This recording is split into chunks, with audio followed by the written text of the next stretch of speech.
Hello दोस्तों, मैं रवि रंजन अपने संस्थान के यूट्यूब चैनल पढ़ाई घर घर घर नौकरी में आप सभी का स्वागत करते हैं।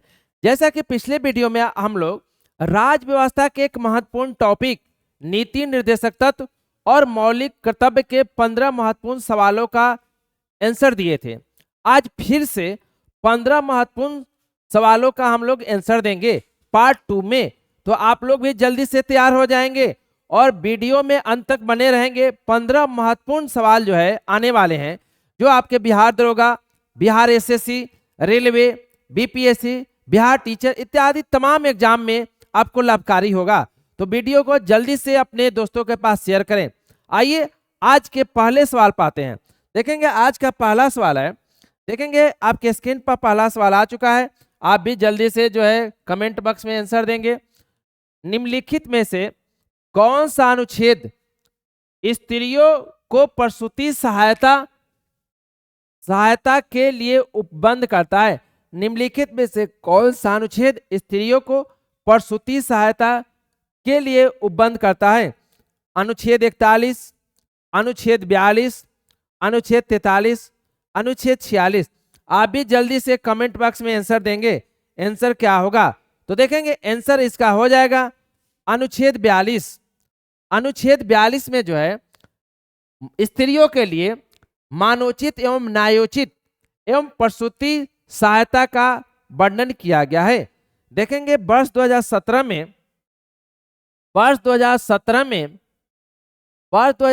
में प्रसूति सहायता को 12 सप्ताह से बढ़ाकर 26 सप्ताह कर दिया गया। तो वर्तमान में महिलाओं को 26 सप्ताह तक सवैतनिक अवकाश दिए जाते हैं। देखेंगे साथ ही साथ यह अवकाश सिर्फ 2 बच्चों तक ही सीमित है। 2 बच्चों तक ही सीमित है। आइए ऑप्शन में अगला ऑप्शन है अनुच्छेद 41। अनुच्छेद 41 के तहत जो है राज्य को निर्देश दिया गया है कि राज्य ऐसा कानून बनाएगा जिससे नागरिकों को काम पाने का अधिकार, शिक्षा पाने का अधिकार प्राप्त होगा। इसी के तहत मनरेगा के तहत जो है रोजगार पाने का अधिकार अनुच्छेद 41 में है। आइए अनुच्छेद 43, इसमें लघु एवं कुटीर उद्योगों के स्थापना का वर्णन किया गया है। अनुच्छेद 46, राज्य के भौगोलिक सीमा में रहने वाले अनुसूचित जाति, अनुसूचित जनजाति के कल्याण के लिए योजनाओं को बनाने का अधिकार राज्य को दिए गए हैं। आइए आज के दूसरे सवाल पाते हैं। आज का दूसरा सवाल है, मूल संविधान में मौलिक कर्तव्य की संख्या निम्न में कितना था? आप भी जल्दी से बताएंगे मूल संविधान में मौलिक कर्तव्य की संख्या कितनी थी? 7, 11, 10, नन। मूल संविधान में मौलिक कर्तव्य की संख्या कितनी थी? आप जल्दी से कमेंट बॉक्स में आंसर देंगे। देखेंगे आंसर हो जाएगा नन। पूछ रहा है मूल संविधान में, देख रहे हैं मूल संविधान पूछ रहा है, तो मूल संविधान में मौलिक कर्तव्य शामिल नहीं था। देखेंगे 42वें संविधान संशोधन के द्वारा 1976 में 10 मौलिक कर्तव्य जोड़े गए। 10 मौलिक कर्तव्य जोड़े गए।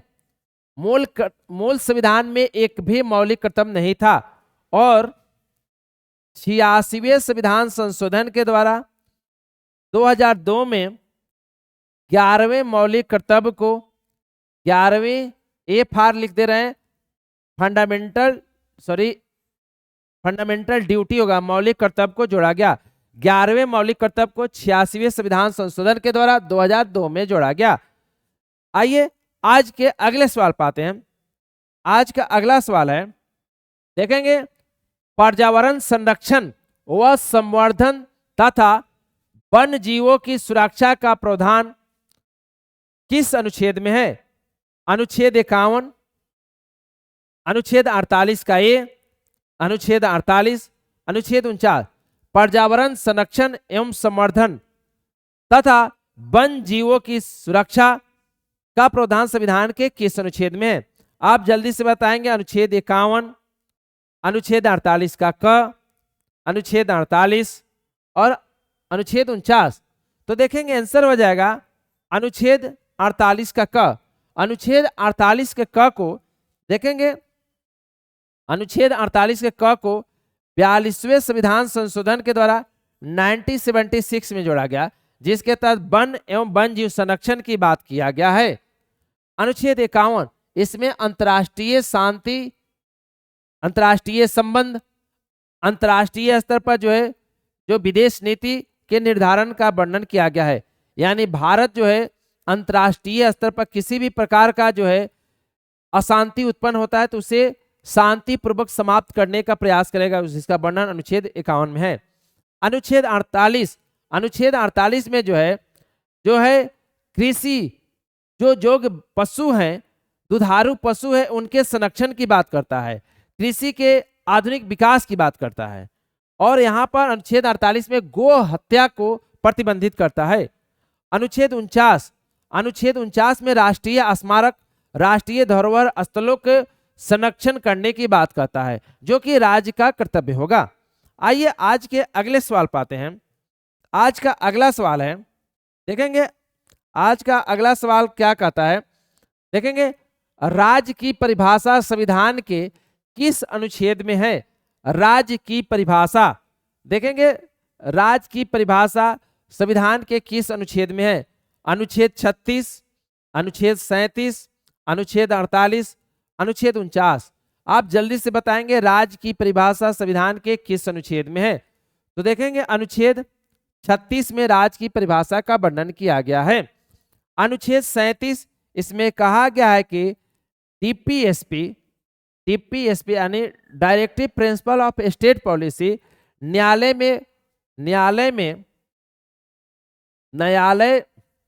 में वाद योग नहीं होगा, वाद योग नहीं होगा, योग नहीं होगा। अर्थात अगर नीति निर्देश का पालन नहीं होता है तो इसे न्यायालय लागू नहीं करा सकता है। अनुच्छेद 48, अनुच्छेद 48 जो है कृषि जो है जो पशु हैं, दुधारू पशु है, उनके संरक्षण की बात करता है, गो हत्या को प्रतिबंधित करता है। और अनुच्छेद 49 जो है राष्ट्रीय स्मारक, राष्ट्रीय धरोहर स्थलों के संरक्षण की बात करता है। आइए आज के अगले सवाल पाते हैं। आज का अगला सवाल है, किस वाद में कहा गया कि भाग 3 तथा भाग 4 के मध्य संतुलन का आधारभूत ढांचा है। देखेंगे ऑप्शन है केशवानंद भारती बनाम भारत संघ मामले, गोलकनाथ बनाम भारत संघ मामले, मिनर्वा मिस बनाम भारत संघ मामले, चंपाकंद दोराइजिन मामले। तो देखेंगे आंसर हो जाएगा मिनर्वा मिस बनाम भारत संघ मामले में 1980 में सुप्रीम कोर्ट ने निर्णय दिया। ऑप्शन है केशवानंद भारती बनाम भारत संघ। देखेंगे केशवानंद भारती भारत संघ मामले में 1973 में सुप्रीम कोर्ट ने आधारभूत ढांचे, संविधान के आधारभूत ढांचे, बेसिक स्ट्रक्चर की बात बोला था।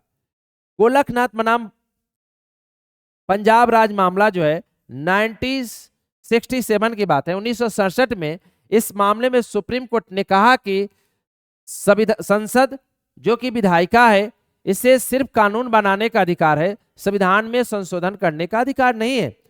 चंपाकम दोराइजन मामला 1951 में इसके द्वारा जो है मद्रास में प्रचलित सांप्रदायिक कोर्ट को सुप्रीम कोर्ट ने समाप्त कर दिया था। आइए आज के अगले सवाल पाते हैं। देखेंगे आज का अगला सवाल है, राज्य के नीति निर्देशक सिद्धांत एक ऐसा चेक है जो बैंक की सुविधा के अनुसार अदा किया जाता है, निम्न कथन किसका है। देखेंगे राज्य के नीति निर्देशक तत्व जो है बैंक के चेक के अनुसार जो है इसकी तुलना किया गया है। ऐसा चेक है जो बैंक की सुविधा के अनुसार अदा किया जाता है। अर्थात नीति निर्देशक तत्व में जो बातें वर्णित है वो राज्य के ऊपर डिपेंड करता है। यानी राज्य के पास संसाधन है तो राज्य उसे लागू करा सकता है। जैसे बैंक का चेक जो है बैंक के सुविधा के अनुसार जो है भुनाया जाता है। यह कथन जो है केटी शाह के द्वारा यह कथन कहा गया था। आइए आज के अगले सवाल पाते हैं। आज का अगला सवाल है, निम्न में किस अनुच्छेद के अंतर्गत कल्याणकारी राज्य की अवधारणा का वर्णन किया गया है। देखेंगे संविधान के किस अनुच्छेद के तहत लोक कल्याणकारी राज्य की अवधारणा का वर्णन किया गया है। ऑप्शन है अनुच्छेद 36, अनुच्छेद 38, अनुच्छेद 44 और अनुच्छेद 51। आप जल्दी से कमेंट बॉक्स में आंसर देंगे। लोक कल्याणकारी राज्य की अवधारणा का वर्णन संविधान के किस अनुच्छेद में है? तो देखेंगे आंसर हो जाएगा अनुच्छेद 38। अनुच्छेद 38 में लोक कल्याणकारी राज्य की वर्णन किया गया है। अनुच्छेद 36 जो है राज्य की परिभाषा का वर्णन करता है। अनुच्छेद 36 में राज्य की परिभाषा का वर्णन किया गया। देखेंगे अनुच्छेद 44 बहुत वीवीआई है। देखेंगे अनुच्छेद 44 को ध्यान में रखेंगे। समान नागरिक संहिता कॉमन सिविल कोड की बात करता है। अनुच्छेद 44 में जो है समान नागरिक संहिता का वर्णन किया गया है। समान नागरिक संहिता देखेंगे इसका जो चर्चा अभी वर्तमान में पूरे भारत में चल रहे हैं। पूरे भारत में यूनिफॉर्म सिविल कोड लागू करने की बात चल रहे हैं, तो उस नजरिया से अनुच्छेद 44 महत्वपूर्ण हो जाता है। देखेंगे अनुच्छेद 51 जो है विदेश नीति की बात करता है। यानी अनुच्छेद 50 में वर्णित है अंतर्राष्ट्रीय स्तर पर किसी भी प्रकार का अशांति उत्पन्न होता है तो भारत उसे शांतिपूर्वक समाप्त करने का प्रयास करेगा, जिसका वर्णन अनुच्छेद 51 में है। आइए आज के अगले सवाल पर आते हैं।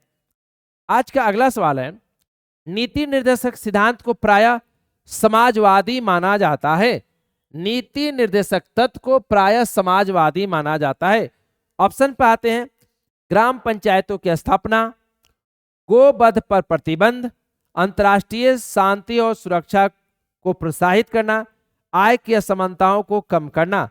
तो देखेंगे आंसर हो जाएगा पंचायतों की स्थापना, जिसका वर्णन जो है अनुच्छेद 40 में है।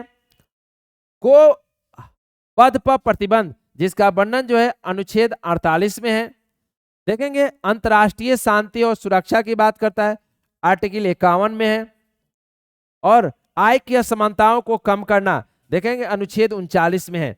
इसका वर्णन जो है देखेंगे ये जो बातें हैं समाजवादी जो नीति निर्देशक तत्व को अनुच्छेद 40 जो है जिसमें पंचायतों के गठन की बात बोला गया है और समाजवादी सिद्धांतों को लागू करने की बात करता है। आइए आज के अगले सवाल पाते हैं। आज का अगला सवाल है, समान न्याय और निःशुल्क विधि सहायता का वर्णन संविधान के किस अनुच्छेद में? विधि मतलब होता है कानून, विधि मतलब होता है लॉ। देखेंगे समान न्याय और निःशुल्क विधि सहायता का वर्णन संविधान के अनुच्छेद 39 का क में वर्णित है और इसे 42वें संविधान संशोधन के द्वारा 1976 में जोड़ा गया। देखेंगे अनुच्छेद 38 में जो है सामाजिक न्याय, आर्थिक न्याय और राजनीतिक न्याय का वर्णन किया गया है। देखेंगे अनुच्छेद 38 में सामाजिक न्याय, आर्थिक न्याय और राजनीतिक न्याय का वर्णन किया गया है। अनुच्छेद 37 इसमें कहा गया है कि नीति निर्देशक तत्व न्यायालय में वाद योग्य नहीं होंगे। अनुच्छेद 39 जो है राज्य को निर्देश देता है कि आर्थिक न्याय को लागू करने के लिए विशेष प्रयास करेगा। और देखेंगे इसी में जो है एक महत्वपूर्ण है अनुच्छेद 39 का डी। इसमें कहा गया है कि समान कार्य के लिए समान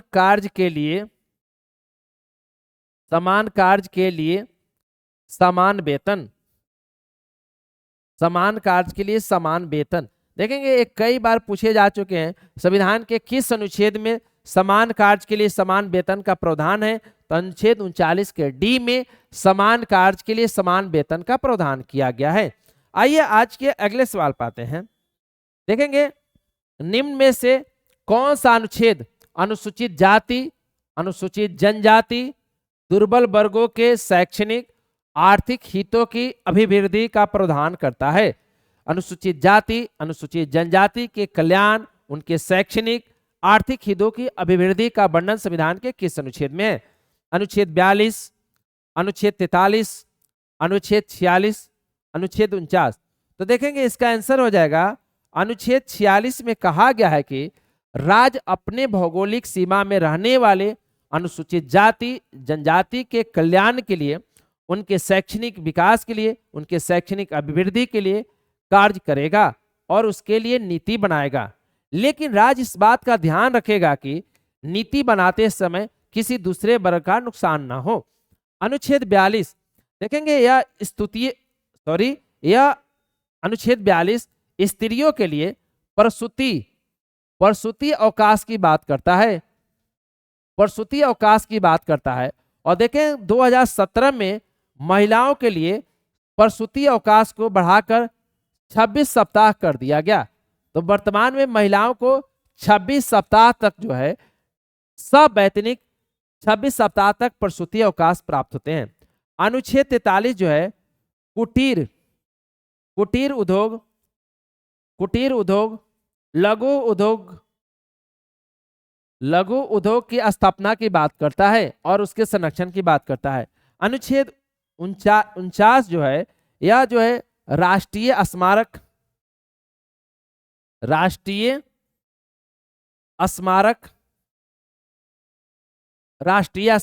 राष्ट्रीय धरोहर के स्थलों को संरक्षण की बात करता है।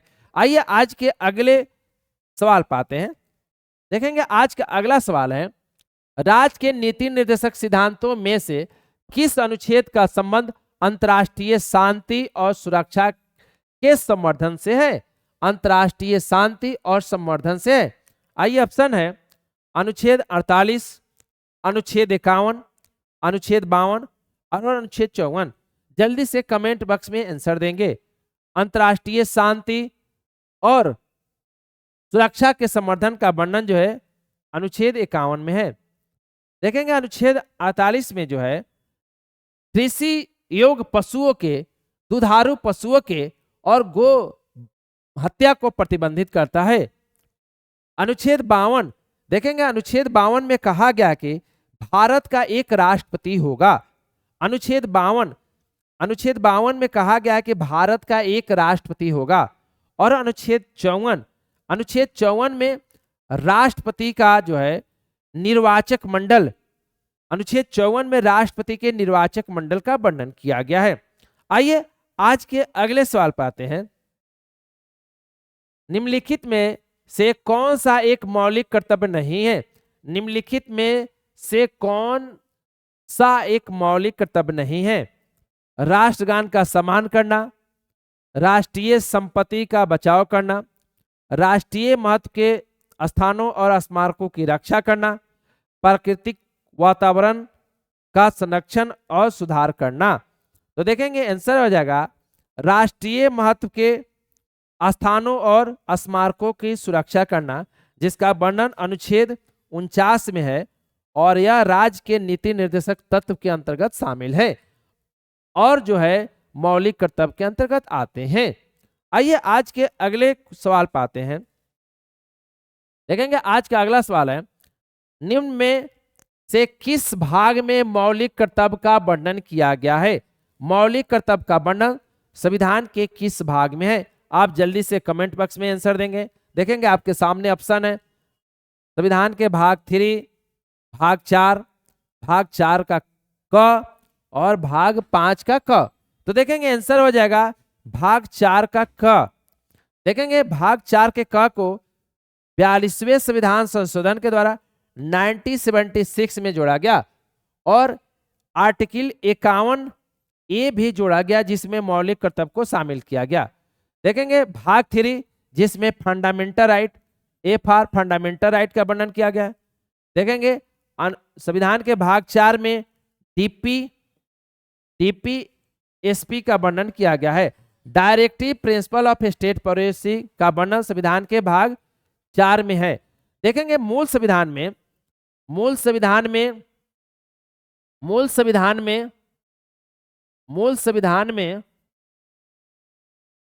में भाग की संख्या 22 थी, लेकिन वर्तमान में संविधान में 25 भाग हैं। मूल संविधान में भाग की संख्या 22 थी, लेकिन वर्तमान में संविधान में भाग की संख्या 25 है। तो आइए आज के अगले सवाल पाते हैं। आज के अगला सवाल है, संविधान के किस अनुच्छेद में सामाजिक, आर्थिक और राजनीतिक न्याय के विषय में वर्णन किया गया है? देखेंगे संविधान के किस अनुच्छेद में सामाजिक, आर्थिक और राजनीतिक न्याय का वर्णन किया गया है? ऑप्शन है अनुच्छेद 36, अनुच्छेद 37, अनुच्छेद 38 और अनुच्छेद 39। आंसर हो जाएगा अनुच्छेद 38। देखेंगे अनुच्छेद 38 में सामाजिक, आर्थिक, राजनीतिक न्याय का वर्णन किया गया है, जो कि रूस से लिया गया है। देखेंगे रूसी क्रांति